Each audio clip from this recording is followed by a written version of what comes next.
Do you see this? No access sign. No access means no access. Access is a means of approaching or entering a place, and where you're right now has no access for entry, but you were able to come here. It may appear to be a big error, but hey, everything is nonsense. So, to your right is the pass, as if someone already predicted that you'd be here despite the no access sign. Strange, very strange. But it's possible. If you're a person who can think on your own, if you're a person with perfect sanity, your curiosity won't let you just ignore it. So, here's the pass. You've calmed yourself down and started your way down the pass. Now, in front of you there are several doors. Some are tall and some are very small. I will simply call this the space of dimensions. You will move to another dimension as you walk through. So, let's walk through this first door. You have moved to a new dimension safely and quickly. To go further, you walk through the second door. Easy breezy. You had to duck a bit to pass through, but anyways you have entered the second dimension quite easily and swiftly. Pretty amazing. However, you hesitate once you reach the third door. Is this a door or a threshold? You see this very small door that looks like a dog door and hesitate for a second. If you have the courage to crawl like a dog, you pass under it. But since you're a human being, your impulse might be to jump over it. How do we pass through this time? You move on to the next dimension in your own way. Great job. Now, let's continue easily and quickly. What's behind these silky, slick chiffon curtains? 1, 2, 3. Facing a dead end, you naturally look to your left. Do you know the name of the color of the light blinking from behind? Blue! The calming, beautiful color, or a cold and heartless color. No, not that kind. That's actually just a shining early delight. Now let's head inside. I personally think this is a masterpiece design. Let's set all this beauty aside and now you have only one choice, to climb up! But have you for once considered how much time and effort artist B552012 put into designing and installing this LED device? For all the laborious tasks she had to go through, let's take a break for a moment and enjoy this space and this moment. Oh no, this wasn't probably part of the plan. Really? She didn't give me any instructions on this. Oh god, you must be a bit confused by now. You want this flickering red light and the intimidating sirens to stop. I would have prepared for this kind of situation if I had been warned. You thought to yourself, I have to get out of here as soon as possible. I should climb up fast. And finally, as the heavy and transparent PVC curtains are drawn aside, you come across a quiet, calm space. Oh, the device here is running. This probably has a motor. Round and round and round. I hope you feel slightly uncomfortable by now. Surely it doesn't seem like the devices you saw here exist just for entertainment. Somehow you strongly feel that they have certain intentions that they were installed where they should be installed.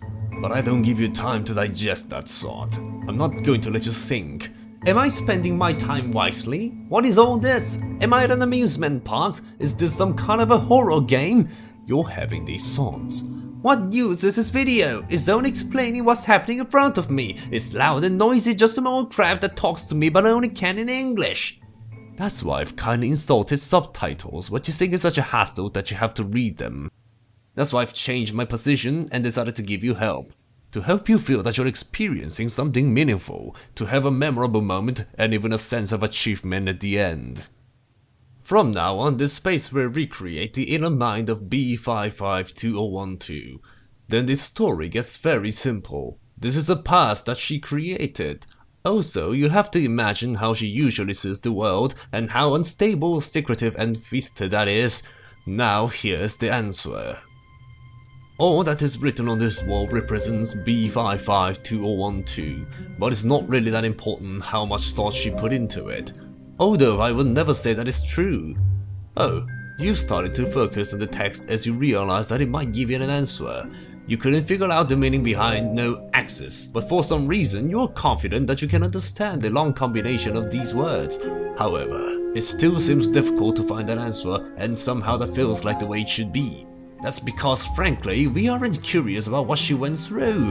Nevertheless, we will come up with a story. Now, Let's turn to the other side and look down to once again gather clues. Very kindly, the space is an inner world. Then that's not a passive dimension. If not, are the heights of the pipes a part of her? You are correct. The pipes are indeed a part of her. Does that mean you got to know something about her? Hoping so, let's turn that doorknob. Nothing will probably happen. This isn't even a door. Then why is there a doorknob? Oh, wait. Isn't the space behind this wall the noisy dark room we just passed? If so, through this door that cannot be opened, or more specifically, by attaching a doorknob to this tightly shut wall, was she trying to send you some kind of message? You're thinking, maybe she never wanted to reach the chaos through that door that can't be opened. Wait, no, maybe she loved the chaos but the world didn't approve of it. Or maybe this could be some kind of warning. Let me ask you something here. Have you been here before? Here, in the space behind the elevator. Have you ever existed in this big and secretive space of the complex main building? It's probably your first time here. The space between the fancy bank and the coffee shop was actually empty. Can you picture it? Can you recall the past space and time? It seems that she reflects herself on what the space originally looked like.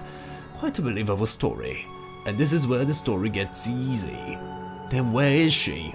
Are we already inside of her? You can't start to see where the past ends. But here, I want to make an odd assumption. Did you really skip this past on your own? What if the space was moving and you were only marching in place? Let's picture a dog swimming in the sea.